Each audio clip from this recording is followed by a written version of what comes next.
Bonjour Philippe. Bonjour. Bienvenue au sommet DSD première édition. Merci. Est-ce que vous pouvez présenter votre activité ? Oui, donc moi je m'occupe d'une association qui s'appelle Culture Numérique Occitanie et qui a été créée à l'origine pour aider les retraités à se mettre sur les outils numériques qui leur permettent de garder des liens avec leur famille. Donc j'ai commencé à créer ces activités en 2006. Pendant une dizaine d'années, j'ai été chargé de l'animation numérique des retraités de la ville de Montpellier.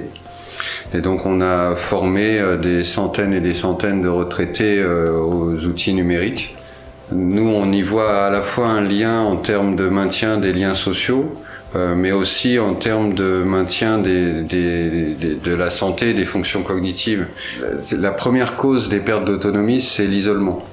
Donc une personne qui reste chez elle isolée avec uniquement la télé et le téléphone a beaucoup plus de chances en fait de voir ses fonctions et de perdre les liens avec la société. Et donc nous on essaye vraiment d'agir sur les liens et d'aborder le numérique, même si les retraités le voient un petit peu de manière contrainte. C'est vrai que là, on voit une accélération encore plus depuis la crise sanitaire, mais on voit déjà depuis quelques années une accélération de ce qu'on appelle la dématérialisation des transmissions en fait avec tous les organismes, que ce soit les impôts, la sécurité sociale, même l'électricité, etc. Et donc ça, c'est vécu de manière assez négative par les retraités. Nous, tout ce qu'on essaye de leur faire obtenir, c'est le côté positif qu'ils vont avoir grâce à ces outils numériques. Oui, c'est sûr, on n'aime pas qu'on nous impose ça et cette dématérialisation.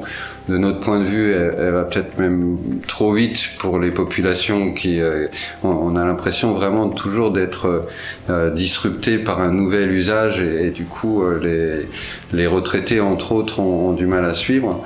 Alors que nous, on considère que c'est eux qui auraient le plus à gagner à se mettre dans ces outils, à la fois pour garder leur curiosité et aller chercher sur Internet des renseignements sur tous les sujets qui leur passent par la tête, mais aussi pour pouvoir communiquer comme ça avec leur famille et leurs amis. Voilà. Et sur le terrain, ça se passe comment ? Vous faites des ateliers, vous intervenez chez les personnes pour leur apprendre à utiliser les outils numériques ? Alors ça se passe de plusieurs manières. En fait, en règle générale, nous, notre spécialité, c'est vraiment un peu dans le sens de ce que je viens de vous expliquer, c'est lutter contre les freins des personnes. Un des freins, c'est cette obligation, mais pas que. Il y a des freins générationnels, il y a des freins culturels, il y a des freins économiques. Donc nous, on a plutôt tendance à faire des ateliers de sensibilisation où on va discuter avec eux de ces freins, de ces peurs.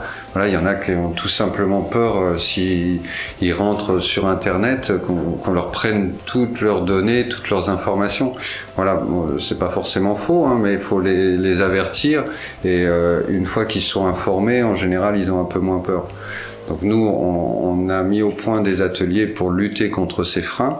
Et après, évidemment, on fait des ateliers pédagogiques pour leur apprendre à utiliser Internet de manière sécurisée. Si on veut vous contacter pour participer à ces ateliers, vous avez un site, comment vous fonctionnez ? Alors oui, il y a un site internet sur lequel on a mis nos 2 numéros de téléphone. On est 2 salariés de l'association et du coup, on peut nous contacter par téléphone ou par mail sans aucun problème. Culture Numérique Occitanie et on arrive à trouver nos numéros de téléphone sans souci. Et par rapport à la récup au niveau numérique, alors vous prenez les utilisations d'anciens appareils, anciens ordinateurs ? Oui. Depuis un moment, on s'aperçoit que les retraités peuvent parfois être une cible commerciale. Et je vois parfois des retraités qui n'ont pas beaucoup de moyens, qui reviennent d'une grande surface, on ne va pas en citer, et qui ont fait l'acquisition d'un ordinateur ultra performant que leur a fourni le vendeur avec un abonnement, avec un antivirus, un abonnement à ceci, cela. Des personnes s'en sortent pour 1500 € de matériel, alors que nous on les voit arriver, ils se sont endettés pour ça, alors que On sait très bien qu'aujourd'hui, pour les usages classiques, qui sont la navigation sur Internet, un peu de visiophonie et du mail, c'est en gros les usages des retraités. Il n'y a pas besoin d'un ordinateur dernier prix, dernier cri, il n'y a pas besoin de matériel très très performant.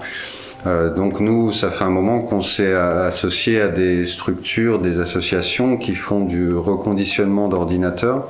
Alors des fois, c'est des associations qui le font même en insertion. Du coup, il y a encore plus de valeur sociale à acheter ce type de matériel.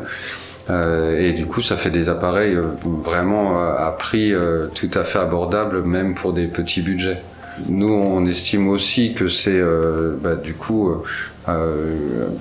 pas rentrer dans la course à avoir le dernier appareil le plus performant, alors qu'il n'y en a pas forcément besoin, et qu'un appareil reconditionné fait l'affaire, même pour moi et pour vous, au niveau professionnel, on peut travailler avec, il n'y a aucun souci.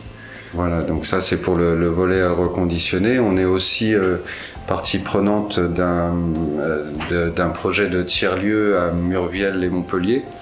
Donc c'est la réhabilitation de la cave coopérative de Murviel, dans lequel on va aussi, donc nous on va avoir des activités qu'on appelle un cybercafé, où on va intégrer des activités ludiques.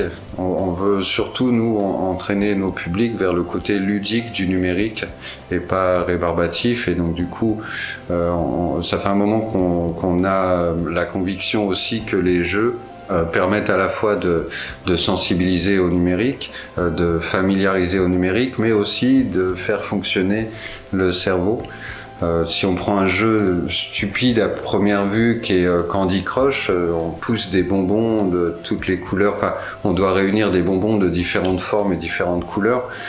Ce jeu peut paraître un peu débile à première vue, mais c'est un jeu exceptionnel pour le travail du cerveau. En fait, le cerveau va classer et travailler à une vitesse sans que même nous on en soit conscient.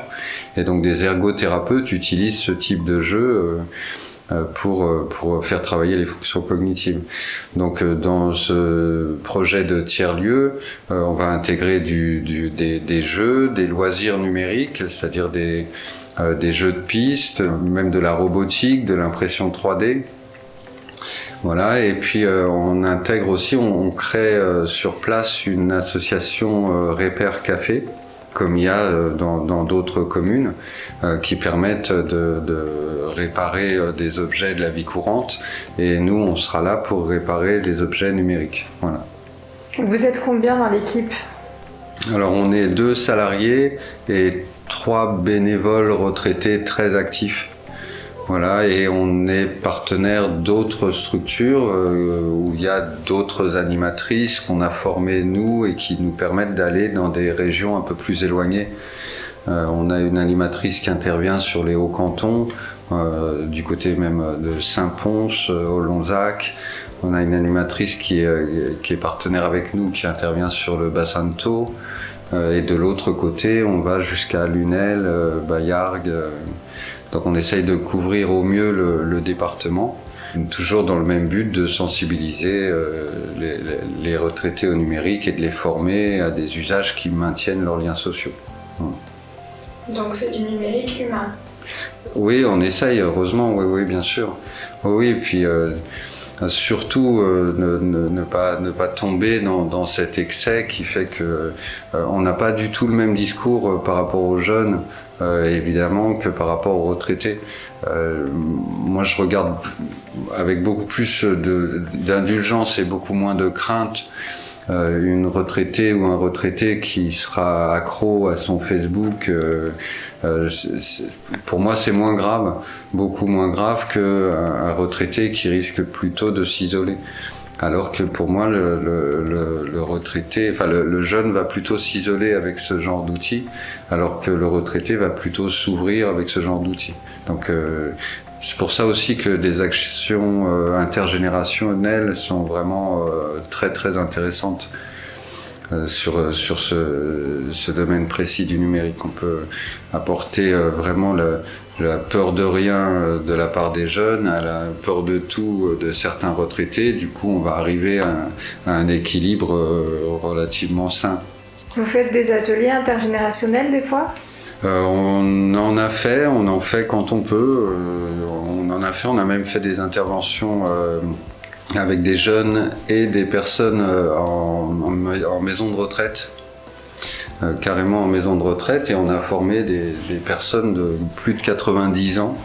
Il y en a qui m'écrivent encore régulièrement, alors qu'on n'y va plus depuis 4 ans, mais les gens maintiennent les liens et continuent à nous écrire. Très bien. Merci Philippe. De rien, avec plaisir.